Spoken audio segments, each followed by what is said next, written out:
Ooh, I've got stories.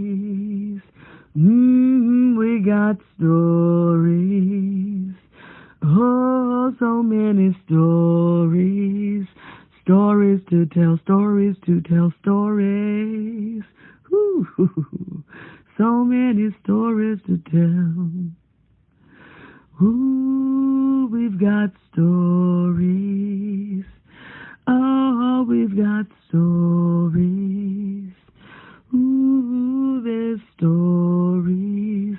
Stories to tell, stories to tell, stories to tell.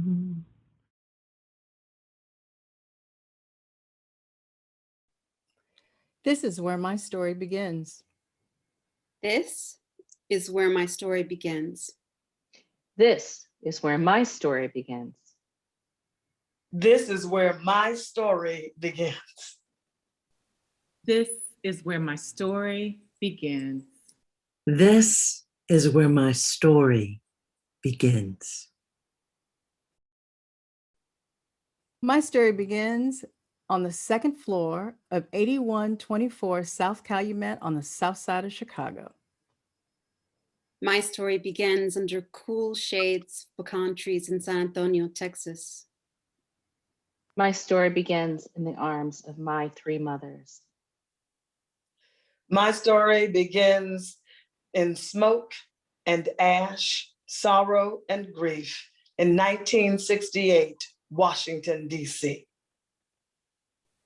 My story begins among the heavens high pine trees that cross all the roads in Lee County, Alabama. My story begins in a home in Shaker Heights, Ohio, where love was nurtured in hope. My story begins with me adorned in red. My story begins with an offering to the ancestors. My story begins being received in this blanket. My story begins with rice and corn, the crops grown by my family. My story begins with memories of red, dusty clay roads. My story begins watching a pussy willow tree grow and grow and grow. My story begins in the story my parents used to tell. It's a story they used to tell to amuse themselves or their family members or their friends, and probably to embarrass me just a bit. It doesn't have a title, so let's call it Terry's Great Escape. I am 2 years old, 3 years old at the time. My mother was sitting on the couch in the living room. It's a big green couch that was sitting at a picture window. She was writing thank you notes on a wooden TV tray, likely barefoot. My father was in the bathroom drawing my bathwater. He was kneeling next to the bright blue tub. He had house shoes on, likely humming a hymn. I imagine that this bathtub was full of bubbles because in every photograph in this album that my mother still has of me in the tub, I am in a sea of bubbles and I've got a shampoo helmet on and I'm holding on a Tweety bird. And sometimes I'm kissing him, sometimes I'm just hugging him, but I know he is the keeper of those bubbles. They suspected that it's the moment my father's touching the water to see what the temperature is that I make my break for it. Because when he reaches down to grab me and put me in the tub, I'm nowhere to be found. I am not where he left me. He calls me, I don't answer. Marva, is the baby up there with you? No, Randall, she is not. I thought you had her. They get up, they run through the apartment. They're looking everywhere to find me. They're calling me. I'm not responding. They're looking in the bedrooms. They're looking in the closets. They're looking behind the furniture. They're looking under the furniture. They can't find me. They're starting to panic. They find me in the kitchen and I am still naked, but I'm wearing my red hat and I have my red patent leather bag in my hand. I have somehow managed to swing open that back door, open it somehow, and I am on my way down the back stairs to the first floor, out of the house. He grabbed her so fast, I didn't even see it before he put her on the floor. All I could think about was, how am I going to get this child out of that doorway to safety and not scare her? I grabbed her, I put her on the floor. I grabbed my bearings, I found myself in there, and somehow, once I knew she was calm, I gave into my own fear. And I am not proud of this, but I swatted her a little behind. My mother always told the story that I never shed a tear. I wasn't interested in crying because somehow I had a statement to make to them. She said my face looked somewhere between confusion, defiance, annoyance, maybe. She had no idea why we were so upset, but she was clear that we had gotten in her way somehow. She had somewhere to go. She was always kind of restless anyway, kind of fidgety, very impatient. I argued with my parents about that characterization for years. I'm the most patient person you will ever meet.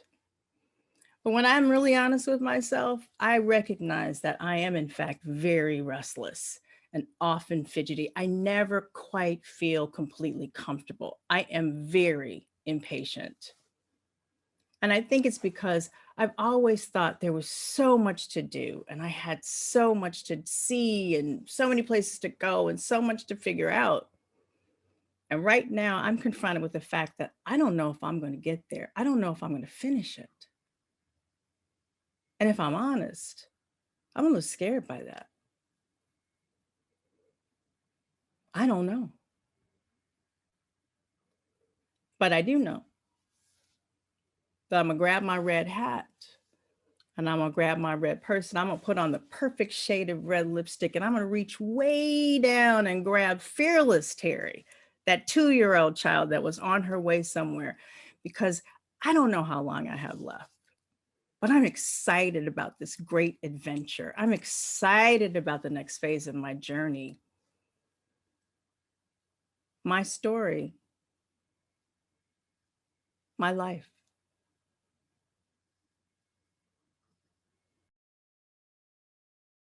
My story begins in hummed lullabies passed down from Mexica to Zapatistas to warrior women of my family. In Rio Grande Valley, sun-scorched skies over the holy waters of the Gulf of Mexico lie the faint memories of 100-degree heat out on the porch, 80-degree heat of my grandmother's kitchen, my Temazcal Guerrero sweat lodge.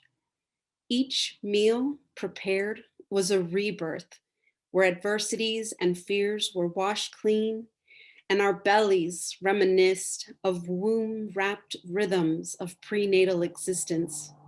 This is my Sananto sanctuary, my grandmother's kitchen, adorned in white and mint green tiles, filled with hidden treasures like the pull-out cutting board from the counter built especially for my height because I was her 7-year-old sous chef, ready with hands washed and elated to fulfill my very important duties and responsibilities like rolling up my sleeves, swishing back my side ponytail, and taking small chunks of masa harina to carefully roll into perfectly sized spheres that would soon be rolled out flat, tossed and turned into warm flour tortillas, all while the sizzling sounds of chopped up yellow onions danced with long grain rice and oil in her pan.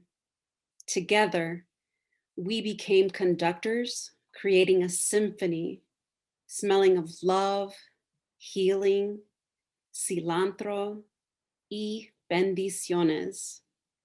I can still feel the cool, smooth surfaces of 1,000 tiny pinto beans running through my fingers like a gentle rainy day as I sat under her silent supervision while I separated the rocks and broken bits from the whole beans. See, in my grandmother's kitchen, I had purpose, I had power, and together we had spirit. My story begins in the arms of my three mothers. My birth mother was 19 years old. She was a college student with limited choices. Abortion was illegal. Somehow, she made the decision to put me up for adoption. I wonder, while she was carrying me, if she was alone and made this decision in shame and in isolation, or I wonder if she was surrounded by her mother, by her daughter, by her aunts, by a lover that held her hand while she gave me away. Either way, she made a sacrifice for herself and for me. My foster mother was white with children of her own and many resources. She had enough love in her home, in her family, to hold me, to hold another woman's baby until another woman could come and pick her up. My mother and my daddy brought me home at 10 weeks old. They had been trying for 10 years to have a baby of their own. Although they had the resources to see every doctor and every specialist, the fertility doctors then wanted the first test tube baby to be white, probably perfectly white, with blonde hair and blue eyes. So they waited and struggled through the adoption process until I came home. My mother told me that I was a chosen baby. My mother told me of all the struggles they went through until they had their own baby. My mother told me that she chose me, and she told me my story over and over again until I knew that I was a chosen baby, until I knew that we had chosen each other. My story begins in 1967 as my mother opens the Journal of the American Medical Association and reads, "If you've been on the pill for 7 years or more, you're probably infertile." My mother throws away the pills and in January finds out she's pregnant with me. In March of 1968, my father leaves the house. He had wanted a woman who didn't have a career, but then when she did, my mother became the woman that he didn't want, but he was obligated to stay with and promised he would stay until the first 4 children graduated from high school. In April, Martin Luther King was murdered. In June, Bobby Kennedy was assassinated, and I was born June 23rd of 1968. Into chaos, fear, and sorrow. So when they told me later on that my eggs weren't viable, I accepted it. I figured because all my eggs had been formed inside of my mother before I was even born, that they too were filled with chaos, fear, anger, and sorrow. So I went through my life accidentally getting pregnant and not being able to carry a child to full term. 2 miscarriages and an abortion later because the fetus didn't have a brain. That had become a story that I figured would be my whole story when it came to bringing forth life.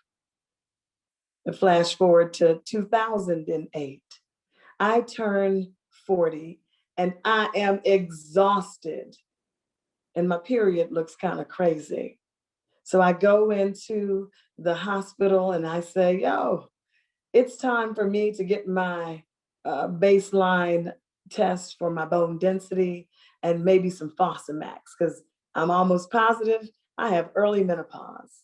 As the doctor said that I would have, because just years earlier, I had had an issue called Guillain-Barré. And they took my blood, reworked my antibodies so I would stop killing me. And they said, yeah, here we go. Your whole life is going to be different now. My vision was different. The way I felt things was different. And sure enough, I was going to have early menopause. As I waited for them to bring me to more testing, they come back and say, you're not having menopause, young lady. You're having a baby. Now, I didn't prepare any of my life to be able to have a baby. So I told them that's not possible. Remember, I am, no, right? No, I am not able to, no, wait a minute, what? Okay, what do you mean a baby? Because I felt that that meant I was going to have a miscarriage, or worse, have to have an abortion. So they take the sonogram and show me, and I see the pearls, the outline of her spine. I see the dibs and dabs that would be fingers and toes. I see that where the brain should be is not empty. I am born of medical mishaps, of medical misinformation. So why wouldn't my daughter be too? Sure enough, she comes, all intact. And in 2 months of living, I am thrilled with everything. Well, except for the every 2 hours waking and having to feed her. So when she doesn't look right and act right, I have to take her to the hospital, and they tell me she has RSV pneumonia, and I don't know what to do. The nurse takes over and says, Mommy, hold her down while we find her veins and fill her with these antibiotics. So I look at her, and I swear she looks back and says, yo, lady, I thought we had a good thing going. Why are you going to let him hurt me like this? And I realize, darling, I will hurt you to save your life. And I realized all the pain and sorrow that my mother had to have gone through, raising me as a baby without the man she thought was going to be with her. I was lucky now. I had my husband, I was happily married, I had this baby, and so I held her down. And I became a real mom that day. But I also became a real daughter. This is where my whole story begins. And this is how I keep going. My story begins with his story, like most stories. And like most stories, there's an untold story, which is her story. And this is the story where my mother's family's Black history began. In 1845, a man named Jacob, who was white and owned slaves, and a Negro woman who is listed in the historical record as unknown, perhaps a slave, gave birth to a son. It's as if her responsibility in this birth was a minor contribution, an invisible one. And I assume this invisibility, written in history, mimicked how she was forced to live a life that required everything of her and nothing for her. It reminds me of a Hemingway quote. He said, "The world breaks everyone, and afterward, many are strong at the broken places. But those that will not break, it kills. It kills the very good and the very gentle and the very brave impartially.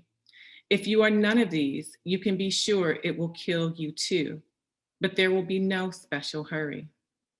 I wonder if the world broke this woman in many places, if she got strong in those breaks.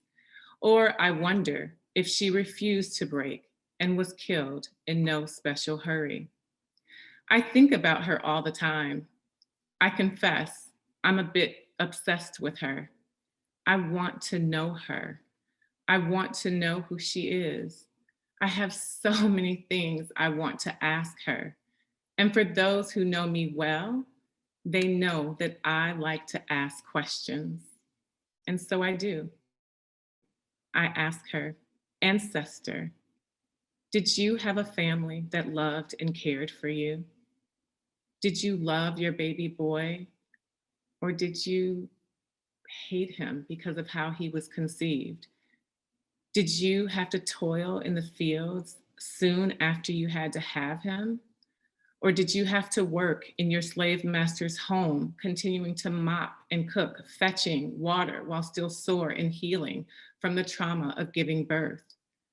Were you able to block out the memories of having to succumb to a man that owned you? Did you have sleepless nights or the night sweat soaking through your bed covering that comes after childbirth? Unnamed ancestor, did you have dreams about who your son would be? Were you wishing he were born to another, maybe the one who you truly loved? Did you feel pride or relief having this boy that would likely have fair skin and fine hair, knowing he would have some protections by his white slave master who just happened to be his father? Ancestor, what were your dreams? Could you afford to even have them? What were your talents? Were you a storyteller? A gifted seamstress? Did you secretly know how to read and write? Did you have a witty sense of humor? Could you afford to even laugh? Were you the one that others confided their secrets to? Their secret love, their heartache, their hopes and dreams, their unrest, whispers of revolution? Ancestor, what was your name? This is where my Black history, my family's Black history began on my mother's side. But I only know my history through his stories. And so I pretend I'm looking into her eyes when I look at photos of her son, whose name I do know. I whisper prayers of gratitude to her. I sing to her. I pray for her. I cry for her. And I stand proud because of her. I love her. My story begins with her story, my great great grandmother. My story begins in a house where I had 3 wonderful teachers. My mother, she taught in classrooms for 33 years, and the lessons she brought into our home encouraged us to live in community. She has so many friends that she cares for, so many young people that she cares for. She taught us to believe in our connections to others. And my father, my daddy, he taught me what it meant to push for excellence. I remember in high school, I brought home my first report card and I'd gotten a B in French, and he had a fit. He said, I'll take a C in math because that's not your thing. And I think you could be working hard there, but I know you can do better. And he pushed me to do the best that I could. But there was also my grandmother. And I'd like to tell you about the lesson she taught me today. You know, Alice Walker talks about going in search of our grandmother's gardens, our mother's gardens, but in my case, it's my grandmother's garden. There are a lot of things that my grandmother shared, moments that flash up when I think about her. I remember that as a little girl, I used to sleep with her at night sometimes, and we would talk about everything. I remember one time telling her, I don't really like my legs because they're kind of big. And she was like, one day a man's gonna like them big leg, girl. Don't worry about it. And I remember that she loved food. And so much of her love went into food. I can think of her and think of her in the kitchen and how she put so much care into the things that she made for us. I am thinking of scalloped potatoes and pound cake and pork chops and dressing and so much love. But what I remember most about my grandmother is the way that she nurtured things to grow. Our house was full of plants. She had more than what was called a green thumb. It was almost as if she could touch it and look at it and it would just blossom and blossom. I learned the seasons through the way she cared for things outside. There was the pussy willow tree, and then the daffodils, and then the tulips and the roses. That's the way the seasons passed. I want to tell you about how she made that pussy willow tree grow, because that is so much a part of what I learned from her and I'm learning about life myself. She brought a piece of a pussy willow tree from Birmingham, Alabama, to our home in Cleveland, Ohio. She watered it until there were roots and planted it in the backyard. And that little piece grew and grew and grew until it was a tree that was so tall that it was branching over our neighbor's driveway. And they said, could you cut it down? And so we did, but it grew back. And they said, could you cut it down? And it grew back. 3 times it was cut down and it just kept growing back. My grandmother had 3 heart attacks. She came back every time. She lived to be 96 years old. And that lesson that you can care for a thing, water a thing, nurture a thing, love a thing, and it can be torn down and still grow back is what I am learning in order as a Black woman in this country, in this moment, at this time to survive. That I can be watered, plant roots, be cut down, and keep coming back.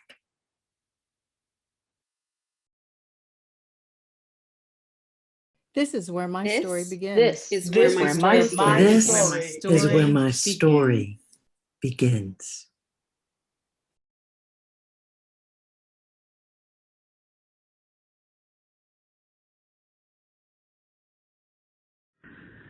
Ooh, I've got stories.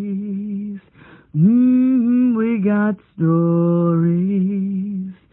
Oh, so many stories. Stories to tell, stories to tell, stories. Ooh, so many stories to tell. Ooh, we've got stories. Oh, we've got stories. Ooh, there's stories. Stories to tell, stories to tell, stories to tell.